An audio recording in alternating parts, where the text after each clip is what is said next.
Thank you all for being here regarding many of the different issues that you guys cover. My questions lie in the fact of taking a look at the grant programs, which we've talked about, and the governor has put out there asking for more of the earned dollars from PHEAA to go into the grant programs, which are, I think, a good step, and we will be able to serve many more students. And I know the numbers are going, the loan now is estimated for to be the highest, the cap at 4,123 and go into 4,700, which is $600 more for those students to use. But moving from that group where there are grants to students that are low income and that qualify, I would say there's a very big significant amount in my particular districts and many of our districts that don't necessarily maybe qualify for grants, but qualify possibly for the Ready to Succeed.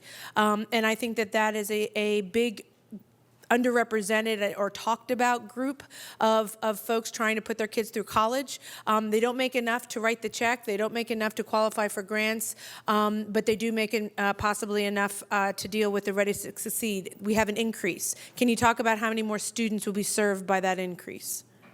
Thank you, Representative Delozier. I'd be happy to speak in a little bit more detail about the Ready to Succeed Scholarship Program.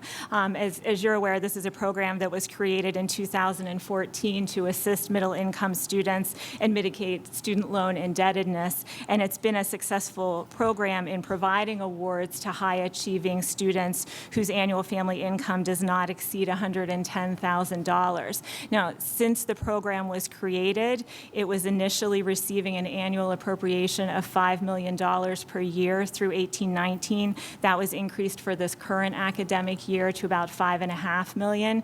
But from the beginning of the Ready to Succeed Scholarship Program, the pool of eligible students who met the academic and the family income requirements has exceeded the available funding.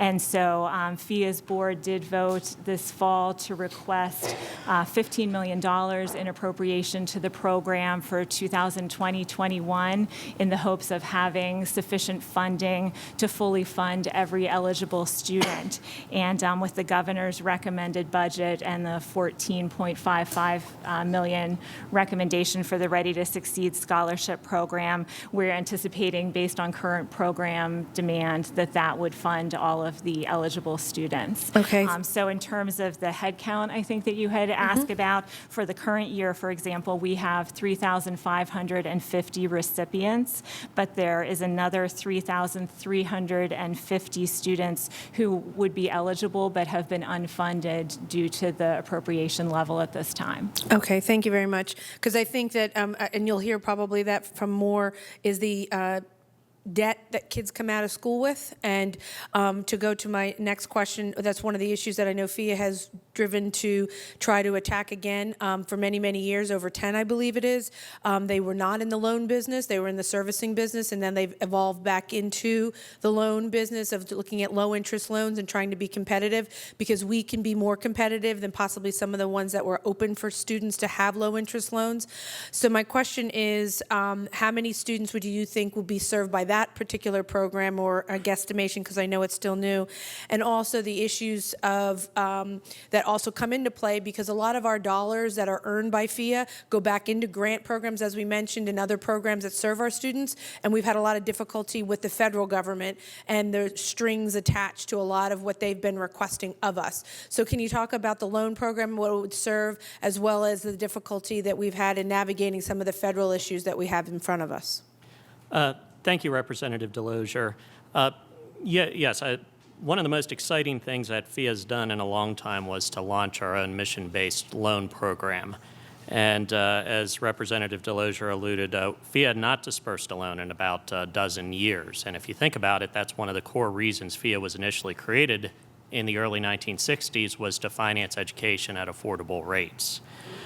We did a study in 2017, and what we determined in that study is that after all gift and grant aid, as well as the federal Stafford loans, are used, there's about $2 billion of unmet need each year in Pennsylvania to fund education.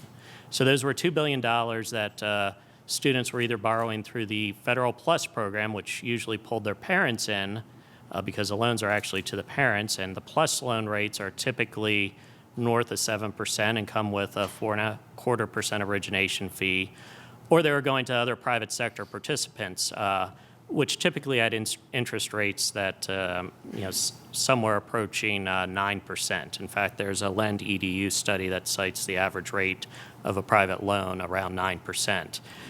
So the unique thing with the PA Forward Student Loan Program is it really does, and it's one of the things that a state agency can do well, use tax-exempt funding and pass that savings on to students.